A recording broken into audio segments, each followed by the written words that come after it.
Avi Meyers, Northtown Neighborhood News Magazine, a presentation of Sonny Hirsch and myself. Dial us up on the web at www.ntnm.org.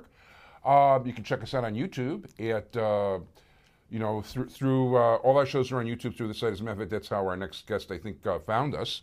Originally, we'll get into that. Community policing, we're real big on that. Everything's changing in Chicago. We've got a new police superintendent. But in the 24th District, which is Rogers Park, West Rogers Park, a little bit of Edgewater, all the meetings are changed.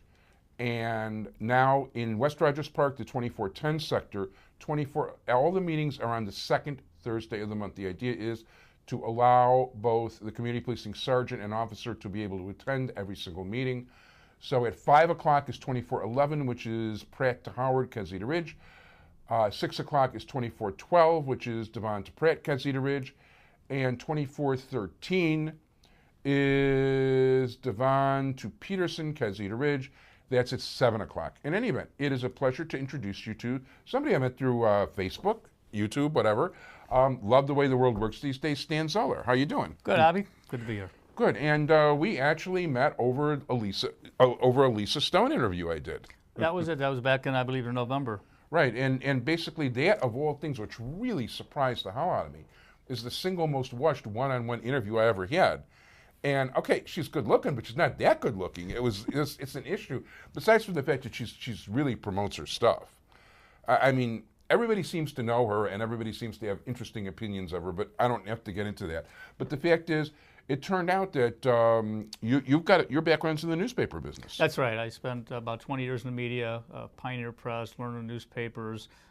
Did some daily work down in Ohio at the Dayton Daily News, Journal Herald, and Columbus Dispatch, and freelance for a number of papers in the area. And I'm still kind of in journalism. I'm teaching journalism now, and I'm. Where are you teaching it? I teach at Rolling Meadows High School. Ah, okay. Teach English and journalism. Very nice. Yeah, you get some productive minds, and now you got to keep up with the technology too, I guess.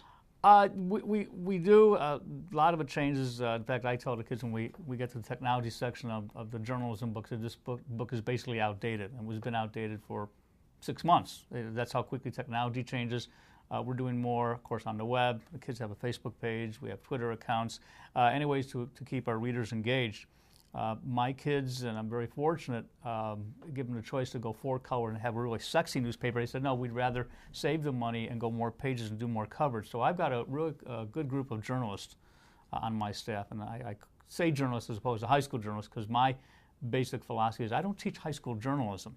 I teach journalism to high school students. And we really got to instill in them the quality, the ethics, and professionalism that goes into handling the media today, no matter if it's electronic or print or online. That's interesting. I haven't thought about high school in a million years, but I actually, and I didn't seek to be, but somehow I got to be editor of both the Academocrat, the Attic Crown Jewish Academy's newspaper, and the Morah Derech, which was more like the Hebrew type paper, and I still can't. Well, whatever. It was interesting. I had a lot of fun. We didn't have any real journalism classes. I can picture the name of our teacher, but she was basically an English teacher who was the journalism advisor. Right. And there were no journalism classes. Well, we're talking about you. We're not talking about me. So, but you just won an award. I mean, you're still journalisming away. I am. I was thrilled. I received the Peter Lisagor Award from the Chicago Headline Club as Best Blog Independent. And that stemmed from the work I was doing, blogging about the village of Buffalo Grove. That's the main blog, and I also have one going for Chicago Now as well. Cool. But the one in Buffalo Grove started, I learned a little bit about technology, and I started blogging. And we've had a lot of news out of Buffalo Grove between Ms. Stone and then Rob Sherman ran for village clerk out there, and we had a rather tough school board election in Stevenson and some issues with Stevenson paper. So it's been a good news town in that way. It's not always in the positive sense, but take it, I go to every village board meeting that I can, and I only blog about what I see. I don't blog, oh, you need to write about this, because that's what so many blogs are, personal rants. And we try to maintain some kind of quality, both ethically and journalistically, and some people, of course, say I don't. But, whenever you do any kind, whether it's a TV show or a blog or something in print, people are going to challenge you on it. No, there's no question, especially if you're well-read. And obviously, for those people that don't know, Peter Lisagor happened to be the national correspondent of the Chicago Daily News Matter of fact, he had a very personal relationship with President John F. Kennedy because they both had the same back problem. And Lisagor actually used to advise Kennedy about what to do to help his back. And as a result, they developed a very close relationship, and he got some great stories out of it. He did. And he was an outstanding. I remember reading the Daily News when I was a kid. That was my favorite newspaper of all time. One of the favorite books I have is called Done in a Day. And it's an anthology of fine writing from the Chicago Daily News, and I use that when I teach. And kids go, "Well, this can't be real," because they're used to going online and reading something real quick. And so this is the quality it was. Yeah, no, and things actually had to be thought out. It's like some people look at breaking news, Sonny. I wonder who that is. And the fact of the matter is, you know what? He's not the only one. I mean, people get these new phones and devices, and they think they're getting a real story.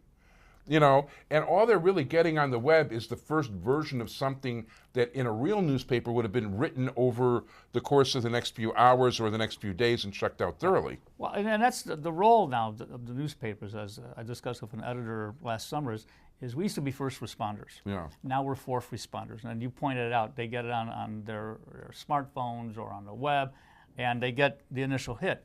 But when it comes time to really breaking it down, that's where your newspapers are really focusing more on in-depth investigative type stuff or on the local stuff. And that's kind of what's keeping the newspapers going, those that are being successful. No, it has to be. And, I've got a friend who's, I don't want to mention his name specifically, but, he's filing stories. It used to be he just had to file stories for his weekly paper. Now he's got to file stories all the time. And a lot of times they're partial stories where things haven't even come out. But, there's something where it's funny because most people would have ignored most of these stories in the first place. But when it comes on their personal device and it's like breaking news, it's like, wow. And the truth is, if it was in a newspaper, it would have been like, flip. It's a challenge. And people, say newspapers are dead and they're being reinvented. But if you watch some of any of the news shows or listen to a lot of the radio broadcast reports, the first place they attribute is report in the Chicago Tribune, Chicago Sun-Times. So they're still, in many ways, the cornerstone, whether it's a print or if it's the electronic. The media companies are there. I make it a point, actually, in my case, to never watch TV news. Well, Tracy Butler's kind of cute, but she's not a news person. But I will catch her doing the weather. Because there's not just the people don't realize, even if you did a story for like a whole minute when I did radio was considered 150 words. Right. Okay, any kind of decent newspaper article is a lot longer than that, a lot more in-depth. So you're not going to talk the whole time. There'll be videos. And a lot of these guys are just pretty, and a lot of the girls are just pretty, and they don't necessarily have the depth that a regular reporter would have working for a newspaper, where looks may not count quite as much. Well, in terms of delivery of the news, you're absolutely correct. We do, in Chicago, fortunately, have a lot of really high-quality broadcast journalists, which go beyond the looks. And that is true. There are some. There's some. A lot of them that go both ways, if you will. They go broadcast and they go print. So the really shoe leather reporting is still there. Yeah. At least with the older staff. Right. Yeah, some of the people. I mean, I still remember on Chicago Week in Review when there was one particular very pretty face from Channel 5 that asked her the most important thing about doing the story. She talked about making sure her feet were on the mark and that she was looking at the right camera.